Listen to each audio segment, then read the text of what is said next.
Hello বন্ধুরা, তোমরা সবাই কেমন আছো? আশা করি তোমরা সবাই খুব ভালোই আছো। দেখো, আজ আমি তাড়াতাড়ি স্নান টান করে রেডি হয়ে গেলাম।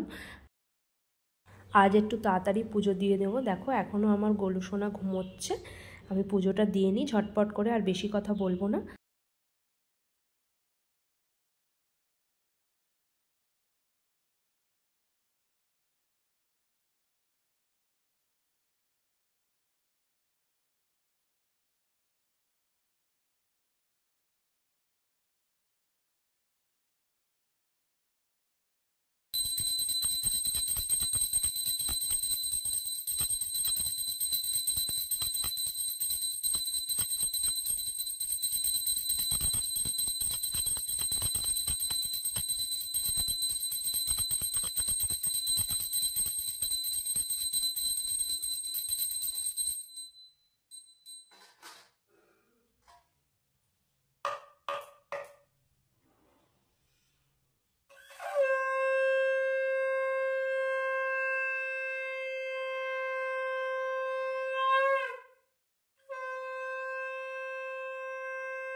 অ্যাট লাস্ট তোমরা দেখতেই পাচ্ছ আমার পুজো দেওয়া প্রায় কমপ্লিট হয়ে গেছে। এবার সোজা আমি রান্নাঘরে চলে যাব। চলো, তারপর রান্নাঘরে গিয়ে তোমাদের সাথে দেখা হচ্ছে।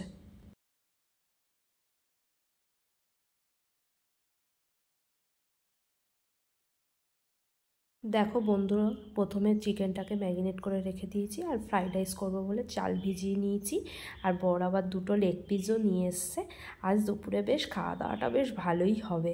দেখো, ফ্রাইড রাইসের জন্য আর মাংসের জন্য সব কিছু কেটে নিয়ে নিয়েছি। এবার মাংসগুলো আস্তে আস্তে ভেজে নেব। তেল গরম হয়ে গেছে, এর মধ্যে মাংসের টুকরোগুলো ছেড়ে দিয়েছি। দেখো, তোমরা সবসময় চেষ্টা করবে মাংসগুলো যেন লাল লাল করে ভাজা হয়, তাহলে খেতে টেস্ট লাগবে, না হলে কাঁচা কাঁচা ভাবটা থেকে যাবে। অ্যাট লাস্ট আমার সব মাংসগুলোই ভাজা হয়ে গেল। এবার দেখো, ফ্রাইড রাইসের জন্য যে গাজর, বিনস, ক্যাপসিকামগুলো কেটে রেখেছি, ওগুলো আস্তে আস্তে ভেজে তুলে রাখবো। সবজিগুলো ভাজার সময় তাতে 1 চামচ মতো নুন দিয়ে নেবে, তাহলে তাড়াতাড়ি সেদ্ধ হয়ে যাবে। দেখো, আমার ভাজা প্রায় হয়েই গেছে। এবার আস্তে আস্তে তুলে নিচ্ছি। এবার চিলি চিকেনের জন্য কেটে রাখা পেঁয়াজ, ক্যাপসিকামগুলো ভেজে নেব। পেঁয়াজ, ক্যাপসিকাম এগুলো ভাজার সময় 1 চামচ নুন দিয়ে নেবে, আর 1 ঢাকা ভিনিগার দিয়ে নেবে। তাতে পেঁয়াজ, টমেটো, ক্যাপসিকাম এগুলো প্রায় সফট হয়ে যাবে, আর খেতেও বেশ ভালো লাগবে।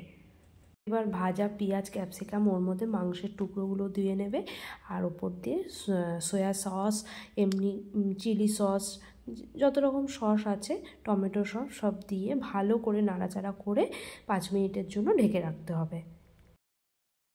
দেখো, 5 মিনিট পর আমার চিলি চিকেন প্রায় রেডি। দেখো বন্ধুরা, আমি চিলি চিকেন করার মধ্যে এদিকে বর আবার লেগ পিস দুটো সুন্দর করে নিয়েছে। দেখো, উপর দিয়ে আবার ধনেপাতাও দিয়ে দিয়েছে। দেখতে কিন্তু হেভি লাগছে। অ্যাট লাস্ট দেখো, চিলি চিকেনটা আমার রেডি হয়ে গেছে। দেখে বলো তোমরা কেমন লাগছে, অবশ্যই কিন্তু কমেন্টস করো। রাইসের জন্য যে চালটা ভিজিয়ে রেখেছিলাম, দেখো ভাতটা বসিয়ে দিয়েছি। অ্যাট লাস্ট প্রায় মোটামুটি ভাতটা প্রায় হয়েই গেছে।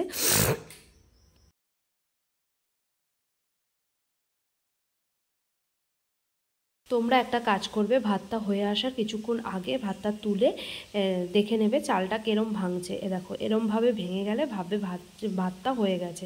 ফ্রাইড রাইসের চালটা সবসময় ঝরঝরে রাখারই চেষ্টা করবে। এবার দেখো, ফ্রাইড রাইসের জন্য একটু তেল গরম করে নিয়েছি। তোমরা চাইলে ঘিও দিতে পারো, আমি বাড়িতে করব বলে তেল দিয়েই করছি। শুকনো লঙ্কা আর একটু গোটা জিরে সামান্য, আর দুটো তেজপাতা দিয়ে দেবে, দিয়ে একটা ফোড়নের মতো করে নেবে।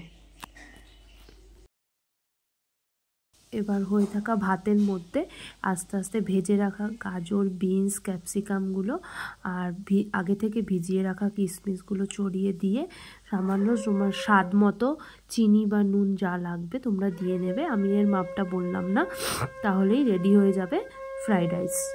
রেডি হয়ে যাওয়ার পর দেখো অ্যাট লাস্ট ফাইনাল লুকটা।